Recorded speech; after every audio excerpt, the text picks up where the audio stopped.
Welcome to Big Business Saturdays. Hey Fola fam, welcome back to another episode of Big Business Saturdays where we bring you up and coming entrepreneurs doing big things. We're going to give it up for our next guest right now. Everyone, welcome Anthony. Hi, I'm Anthony Edwards Jr. and you're watching Big Business Saturdays with Fola. So, hi Anthony, thank you for coming on today. Welcome to Big Business Saturdays. Are you excited to be here? Absolutely. Thank you for having me. Of course, and thank you for coming because you have a lot of great things that our viewership wants to really get into. But before we get into any of that, I want to play a little game. As you can see, we have these gold blocks right here presented in front of you, and on the other end of them is a question. And this game is called Pick a Brick. And so we're gonna have you pick a brick. Okay. All right. Any brick you want, you can pick. All right. Awesome. I'll go ahead and get that set up for you. Okay, this is a great question, actually. What is the best thing that you bought for $1? The best thing I bought for $1. Yes, the best thing. Take your time, think about it. Oh, I know there's so many things that you can buy for $1 nowadays, right? I know that's like an archaic kind of question at this point because not even the dollar store is $1 anymore. I know. Even if it was in your childhood. Yeah, I'm thinking like Now or Later's.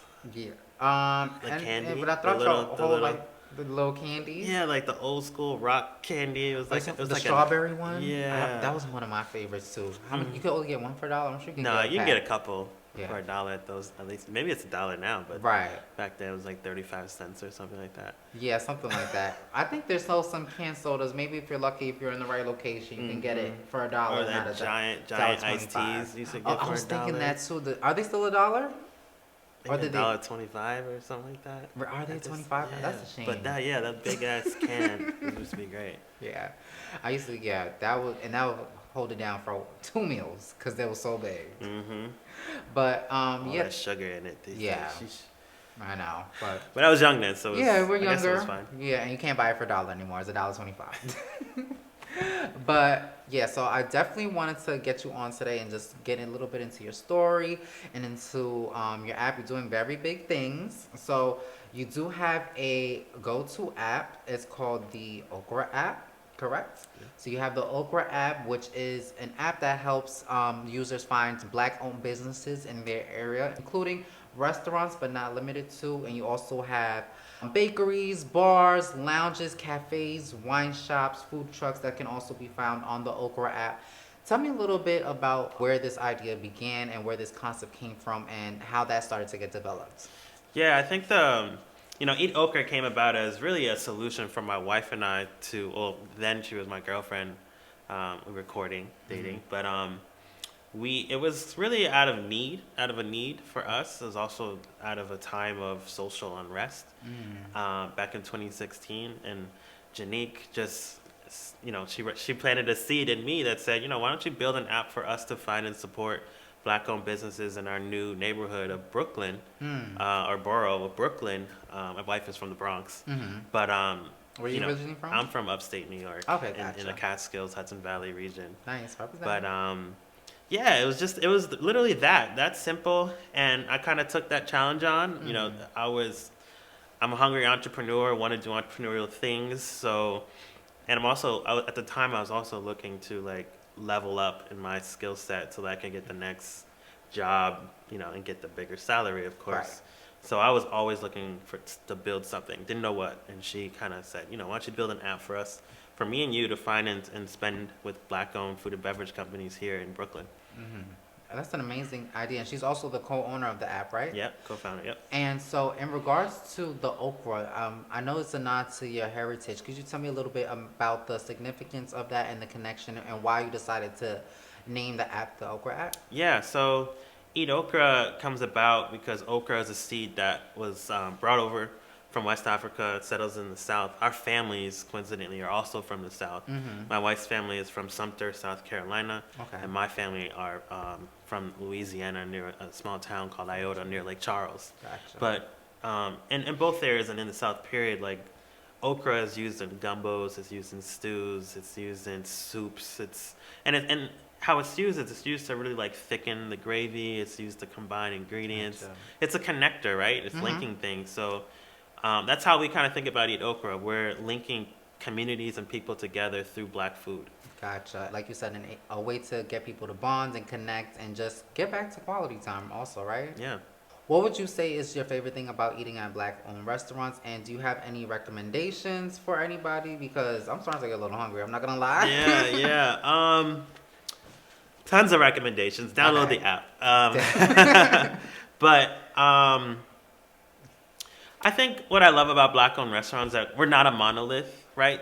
We can do pizza. We can do soul food. We can do African. We can do Caribbean. Mexican. We can do so many Caribbean. We can do so many different things. And I love walking into spaces and just like stepping into their environment. You know, one restaurant could be super decked out like I'm in the Caribbean. Another one is like just showing just beautiful art from local artists. You know, Black-owned restaurants are a hub of just bringing in the wealth of the surroundings of the people.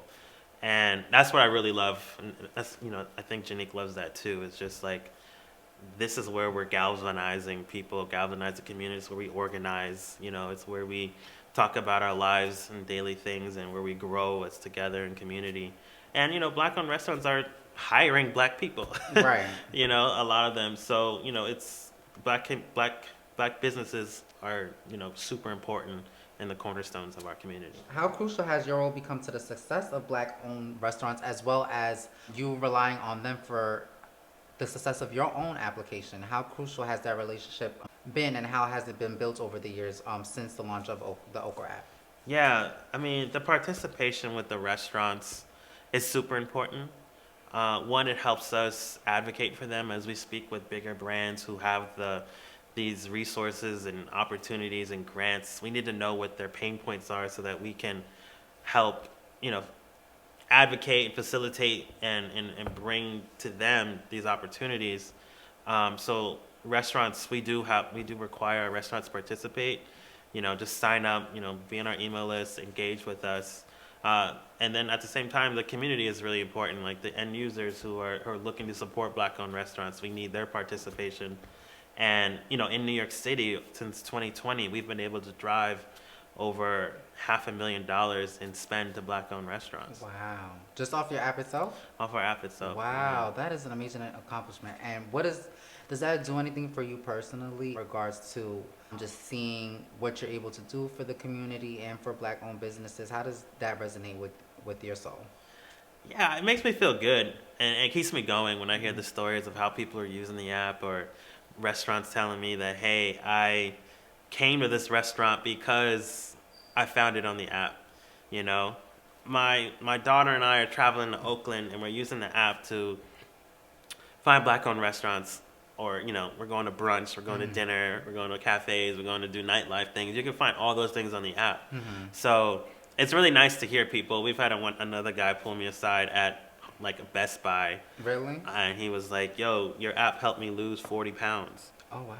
You know, because we're finding more healthier options in our neighborhood. And often, and one of the things I love about EatOkra is that it informs people of what's in their immediate surrounding. Here in New York City, we're used to taking like one straight path to the subway, right? Exactly. We do the same thing every day, but we make a left or make a right and go different ways to the subway, you'll find that you might run into a few more Black-owned restaurants. Right.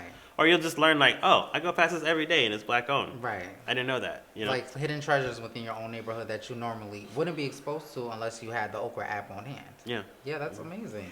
And so you have over 500K downloads Yep. currently, correct? 500,000. Yep, we passed it. Wow, I'm sure you'll be at 1 million in no time. And you also made Apple's 2021 list for Apple Store Award winners.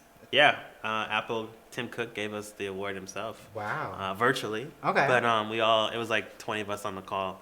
That's a big And deal. he popped in. It was like a whole thing. Wow. And we had all been given a package, and they said, don't open it, don't open it, don't open it. Okay. And you just like, what is this? You know, it's something. But we all opened it together, and it was a big metal 10 by 10 by 4 solid piece of a medal, you know, or a trophy. Right. So that was pretty cool. It's Yeah. bright blue. It looks just like the Apple app, App Store icon. Right. So that was pretty cool. And That was where do you awesome. currently place it? What was your initial reaction? Where did you place it in your home? Is it? Yeah, it's on our bookshelf. Gotcha. But I don't know. I never thought that was possible. Mm-hmm. It kind of was just like, oh, this is a thing, Yeah. you know. Building it, I never just thought that was an opportunity. Yeah. Yeah. That's amazing. That's really something to be really proud of. And you've also been featured on the Shade Room. Let's not forget. So you're covering all avenues. But I'm sure to get to this point in your entrepreneurship, it didn't come easy. I'm assuming. What would you say was the one of the bigger sacrifices that you've had to make to get into this point? Yeah. So I've been building EatOkra since 2016, Mm-hmm. and in 2020 is when we really started like gaining real traction. Gotcha. Up until 2020, we had about 50,000 downloads, which is Okay. still great for a Yeah. company that's completely bootstrapped, right? So no money for advertising. But in 2020, we had 150,000 people download the platform. But for those first 4 years, I was just in the lab building. Like literally, I was waking up at 5 a.m. and coding until about 7:30. Wow. Jump in the shower, go to work, full-time job, 9 to 5. Come home, relax for a couple hours, gym, whatever, eat, and then I'm coding again from 10 to midnight, 1 a.m. And just doing that every day. And on the weekends, I would work full 8-hour days. Wow. So I was putting in the work. Yeah. I have a thing. I just don't want to like disappoint people when they open the app. I want to make sure they have a great experience. There's a plethora of listings to use. It is a chicken and the egg problem, but you know, with the sacrifices that came, like stop going out at night, going to clubs or something like that, or you know, so some of the friendship sacrificing I had to make.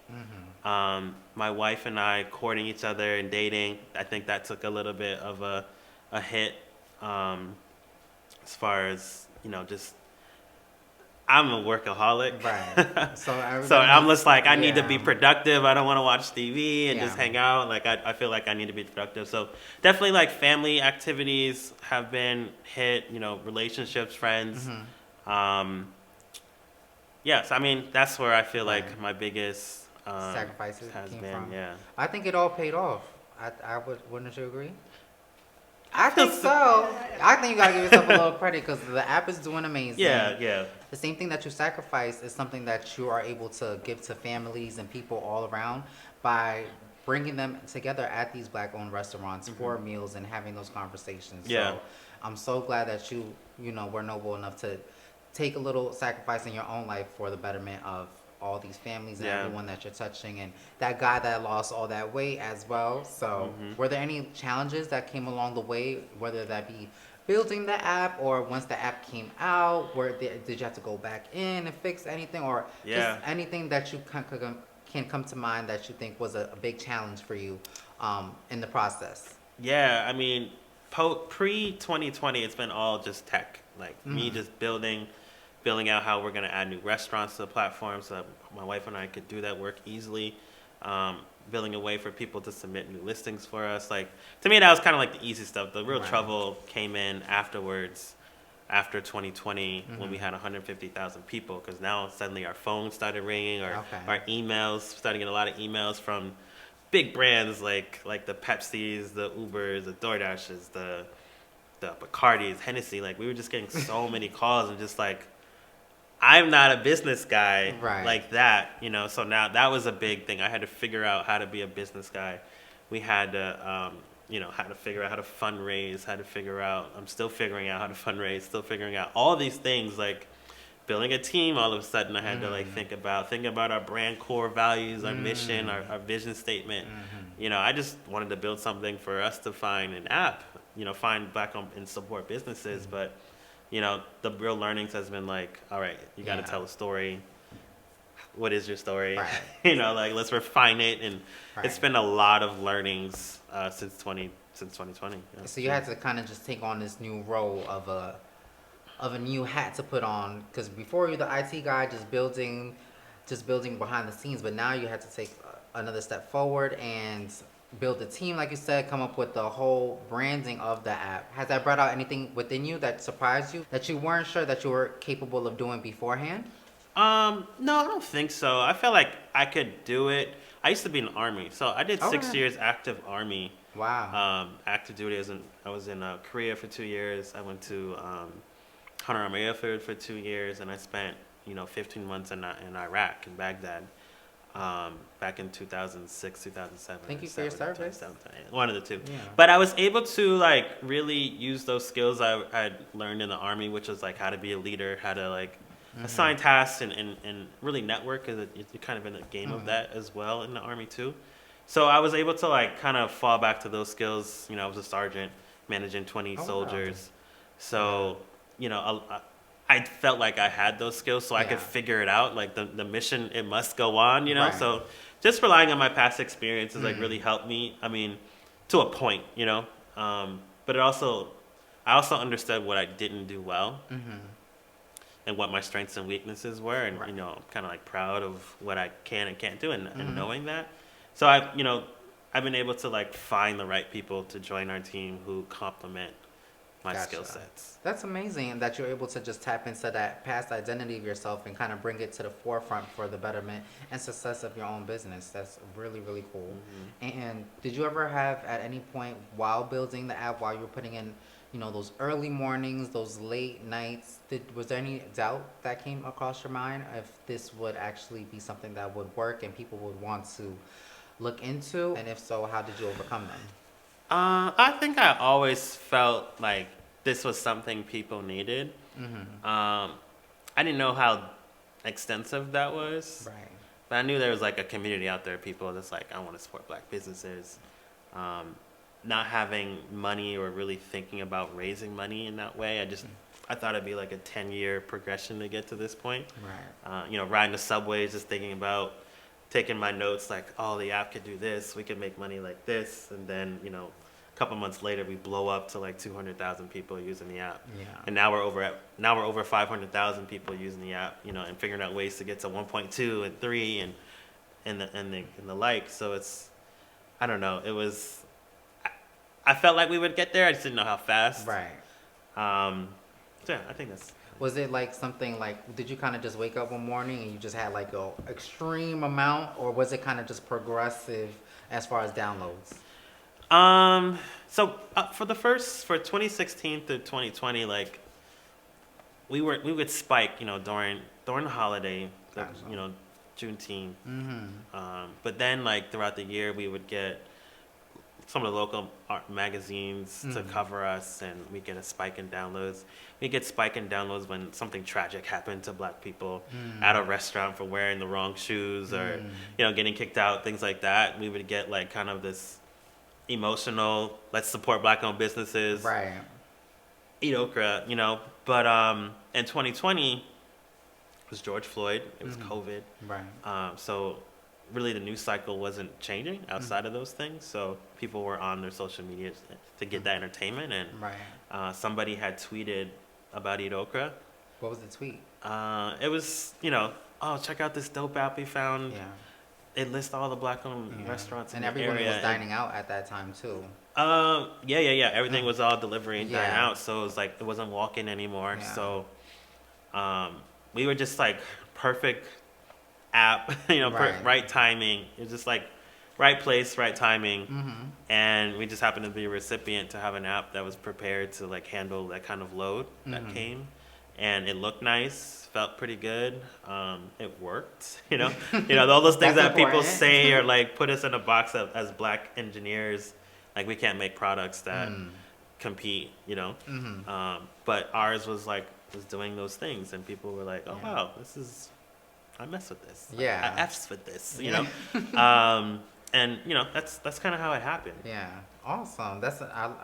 So I'm sorry, but they tweeted it and it just like caught wildfire, and then it like transitioned over to like TikTok. It transitioned over to Instagram. Yeah. And we were just like receiving all of this stuff. And one day I woke up, like I just started emails coming through like, oh, you had 500 people download the app yesterday. You had 1,000 people downloaded the day after. 2,000, 5,000. Like just like, whoa, is this gonna slow down? And it just didn't. Yeah, that's definitely got to be exciting when you see people are catching on to you. Do you feel like your formula kind of changed when that started happening? Did you have to make any major adjustments, or do you think the core of what you started with is still where it's at today? Yeah, I think a lot of the core was still was solid, but the code did reveal itself to me that there is some flaws in it. And going back and revisiting code I wrote like 2 years prior, I was like, damn, I did that? Why did I do that? That didn't make no sense. So, so I had a couple sleepless nights to fix those issues. Gotcha. But we got it right, Sounds like the perfect formula now. And has your definition of success changed from when you started back in 2016 to now being in 2023 and just seeing it from a new perspective? Personally, I see success, like, I think there's different levels to success, and of course it's all subjective, but, I feel like it's success monetarily to me and my family. I definitely feel like it's definitely been successful in helping other restaurants, but I feel like there's so much more we can do. So to me, at my definition, I don't know if we've had we've had some good success. We had some great wins, for sure. Is it where I want to see the company yet? No. But are on the path. Gotcha. So more to come still. Yeah. Big plans in the making. So we're going to see where that takes us. Our future of EatOkra, I feel, is so promising. I feel like there's so many avenues and channels within this food space that we can be in. One avenue is our marketplace. We want to make sure, on top of learning about Black-owned restaurants, can you buy their spices and rubs and teas and coffees and all the sauces and the like? And can we? There's a space for us to do that. I also think about storytelling, thinking about celebrating wins. How do we tell about a restaurant's why? Why did they create this dish that's just that was passed down to them from their grandmother and great grandmother, and they've got their own spin on it. There's so much happening in the Black food space that we have to tell your stories. We also want to make sure that like what is happening in your local city or in the state or even across the United States.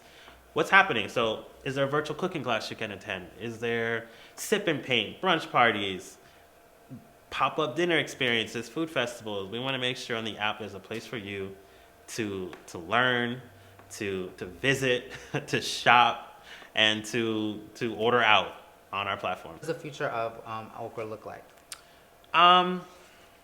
Yeah, we want to really change the way you think about commerce and ordering delivery. We want to bring more of a social aspect of it as Black folks and in the way we like process. We're such a social, and the transaction is important, and getting people to spend on your platform is important, but it's not everything. We still want people to feel human when ordering things. It's not just purely transactional. So we are offering our own ordering solution. We're working on that in Brooklyn now, and we've already onboarded about 30 restaurants onto our platform, and you'll be able to order from your favorite Black-owned restaurants soon.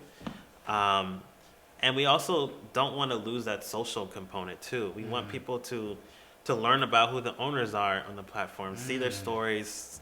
Let's celebrate their wins together. Can we also sell their shelf-stable items like coffee, tea, spices, or rubs that they make and package, and other Black-owned food makers as well. We want to sell their products, and then, what other thing I think about is in our community is, in the spirit of connection, it's how do I learn about your virtual cooking class that you're doing and take and pay for that class through the platform or any of these pop-up experiences, sip and paints, clubs or whatever, that's in the food and beverage space. We want to make sure there's a space on EatOkra for you to learn about them and potentially order tickets to go to it. Actually, that sounds amazing. It sounds just more of like an emotional investment into the business as well as, the food as well, and just the overall investment into the experience. Would you say? Would you agree with that? Experience is 100% important. And that's what we want to own. Right. We want to own the full experience. What would you say would be the legacy of EatOkra once, 10, 20, 30, 40, 50 years from now when the app is still, when you're not fully in the forefront, what do you want the legacy to stand for of EatOkra? I think a lot, definitely honor, integrity, like doing what we said we were going to do, making sure that's continuing to provide resources to Black-owned restaurants, making sure we're building them from the ground up and making sure that they do have that architecture or foundation that they're able to scale past, 1 year, which is like kind of like the default. 1 to 2 years is the default now. But how do we provide resources, coaching, access to capital, and then we can also put butts in the seats at the same time. So making sure we're still doing those things and getting restaurants to that 3rd year, 5-year, Right. 2nd unit, 8th unit, and really put them in communities so they can get in spaces they've never been.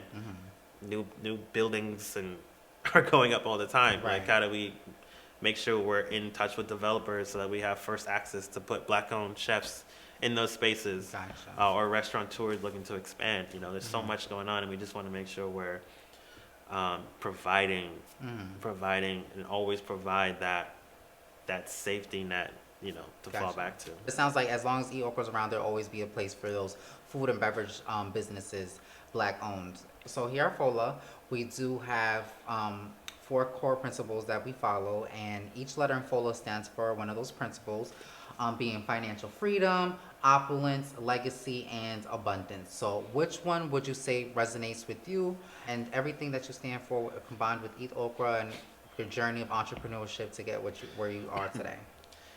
Legacy. Legacy, Legacy and financial freedom. financial freedom. Talk a little bit about why those resonate with you. I just want to have something that, like, people remember me and my family for, that they'll be able to use. Maybe it's my daughter's running the business in 20 years, and we're teaching her the right ways to be able to take it over, to be the next CEO if she wanted it. So, legacy. That's what EatOkra is building for, the restaurants. Some of these restaurants are legacy. Yeah. They're passing it down to 4th, 5th generations, the Sylvias of the world. And we want to, in the tech company, we can do that too. Right. And that ties in with financial freedom and also like just passing down generational wealth Exactly. for your families, right? Exactly. 100% Awesome. said it better. Yep. Awesome. Well, thank you so much for coming on the show, Anthony. I love what you're doing, and Thank you. I hope you keep at it. And my name is Dreyoncé, and I want to thank you guys, Fola fam, for joining us on another episode of Big Business Saturdays. Tune in next week for another one. You can tell him money, hola, and I can see it coming, cause I'm rocking with Fola, cause I handle my financial.